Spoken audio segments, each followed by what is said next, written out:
Hi and welcome to a weekly review. This is Kim speaking on Monday, the 5th of December.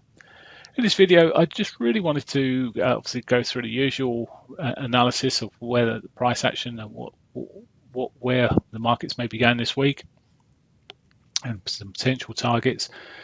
But I'm starting off looking at the euro dollar and just wondering what this price action may be actually telling us. Bearing in mind the news that was out over the weekend and today, there were a number of events that occurred which could have seen the euro sell off. One of them was relatively bullish, and that was the Austrian vote, the presidential election. It went to the centre-left party as opposed to the far right, so that was a positive for the euro. But thereafter, Italy's no vote. Now, obviously, it wasn't as important as Brexit because it wasn't a direct vote of whether Italy were going to be in or out of the euro, for example. But there was a high level of risk around the vote. And as I say, it's come out as a no vote. The Italian Prime Minister had to retire. He retired, or resigned rather. So it meant that Italy was the potential drawdown on the euro, and there was, with other parties that may try and get in power, it could put pressure on the euro further. Particularly if the five-star group were to get into power, they really want to pull out of the euro itself. They want to stay in the euro region. It'd be difficult moving, but they actually want to pull away from the euro as a currency. So that puts a lot of risk there. However, the markets have pretty much shrugged it off, and not only shrugged it off, but rallied, which got me looking at, well, what's the overall, what's it looking like in terms of the commitments of traders numbers, which showed up the fact that despite the fact that this vote was going to happen, the net short position didn't increase at all.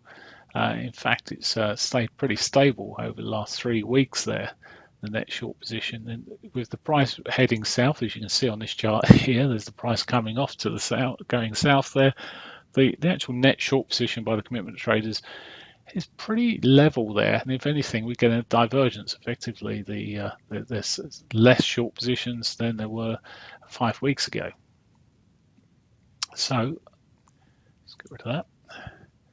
All in all, it suggests to me that well, the market's looking for the euro, maybe looking stronger than we expected. Now, there has been up until now somewhat of a divergence in terms of the US dollar, and the US having shown growth, threatening interest rates, which is basically must be just about built in. I think just about everyone's expecting when they meet on the 13th, 14th, that there'll be an interest rate increase. So it's pretty much built in. And again today, there was 3 Fed speakers this early afternoon, all suggesting that the increase will be sooner rather than later, and that providing everything continues growing, the US will increase interest rates. Whereas the euro zone is showing some small signs of leveling out, maybe rather than growing. Today, for example, we saw a German PMI, services PMI, coming out pretty reasonable, and the French one not so reasonable. So it's not a necessary level field. However, this divergence of whether the US are talking tightening policy and whether the euro is still looking to provide liquidity is where the divergence has been up until now. But it may be that when the Feds meet later this week on Thursday, that they don't extend the quantitative easing too much more. It's expected to go be extended when it finishes in March 2017. But if they don't put a date to that at this stage, we could see the euro pushing on higher. It would suggest that they're feeling that they've done all they've needed at the moment to get the economies back on a level playing field. So all in all, as I say, with today's price action there, it's really just a shrug to the markets. Now, I was looking for the daily 21 to be hit last week on about 3 days. If you'd listened to the video update, I was thinking, well, it will go today, and it didn't go on any of those days. It's just blasted through it today. In fact, we're near enough up to the monthly pivot here. Now, as I look at this, I think when you've had such a push up like this, there's the potential that we could see some follow through to tomorrow, maybe leading into Wednesday, but with the news, ECB meeting on Thursday, it might slow things down as traders wait to see what actually comes from that. But there's quite a significant turnaround here.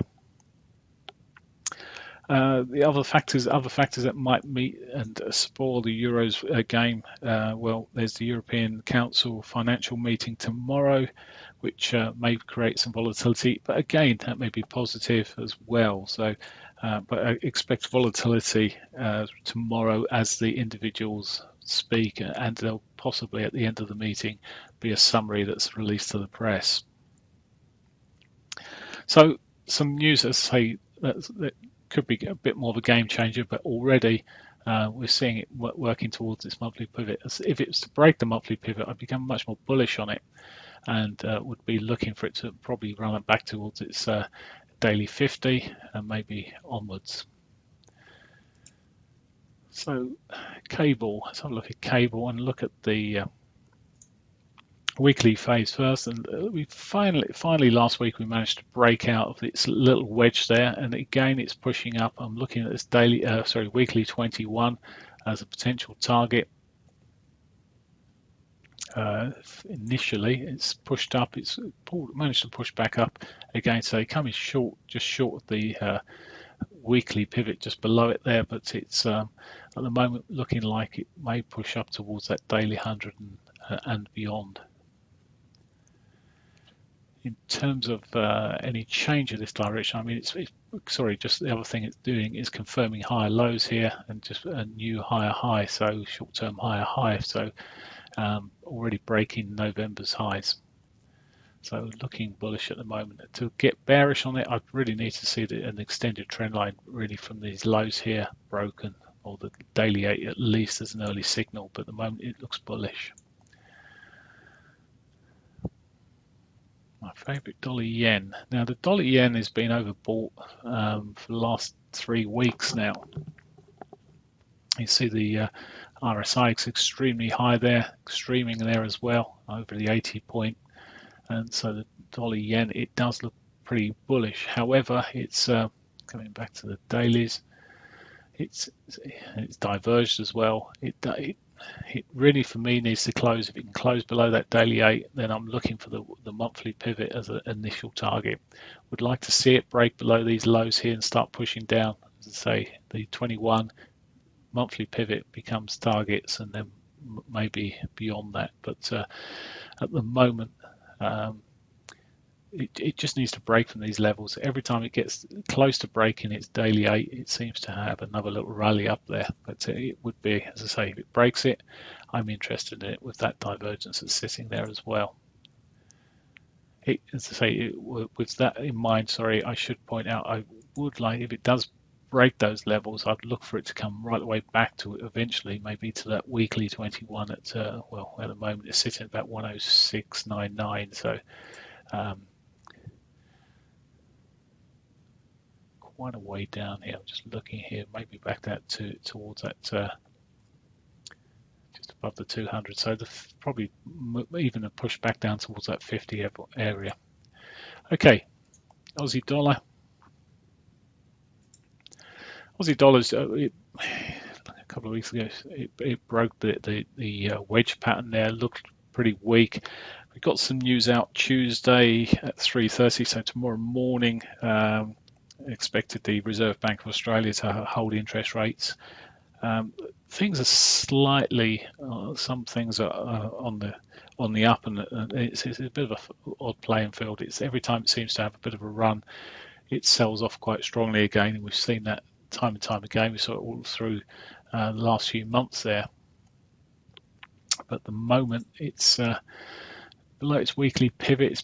trying to put this higher low in. If it can break the monthly pivot, rather, I think I'd be a bit more bullish on it, although it has got resistance right the way in front of it, but it is erring, looking like it wants to break through. Now this could happen all the way through the Asian session, and it could break all these moving averages all in one go. And finally, the Canadian dollar. Before I do that, let's just look at oil. You can see oil's made a bit of a recovery. Let's just go to the test page. Oil's pushed up there back into that sort of $52 zone. May find a bit of resistance around these prior weekly highs. Let's come back, but he's got the weekly pivot, etc., below, so it might just draw it back down. At the moment, that's helping the Canadian dollar, though. And you see the recovery in the Canadian dollar versus US dollar. Pulled back into the weekly pivot earlier today. Selling off has just come back to the weekly view here, and you see it's back into this sort of weekly trend line on this regression channel. So looking potential to break for the lower side of that if you can break the weekly 50. So at the moment, looking relatively bearish. Now, I mean, all of these currencies, as I've run through them, it shows like the dollars may just be softening somewhat. Of course, that may change as we go through the week. But one thing's for sure, we shouldn't be getting any more Fed speakers to spoil the fun for now, because we've moved into this period, the blackout period, where they're not allowed to speak. So we should keep the Fed out of it for a little while, and we may see for the next few days a bit of a continuation with strength against this US dollar. Okay, that's it for me. I hope you have a great one. I'll be back next week. Bye for now.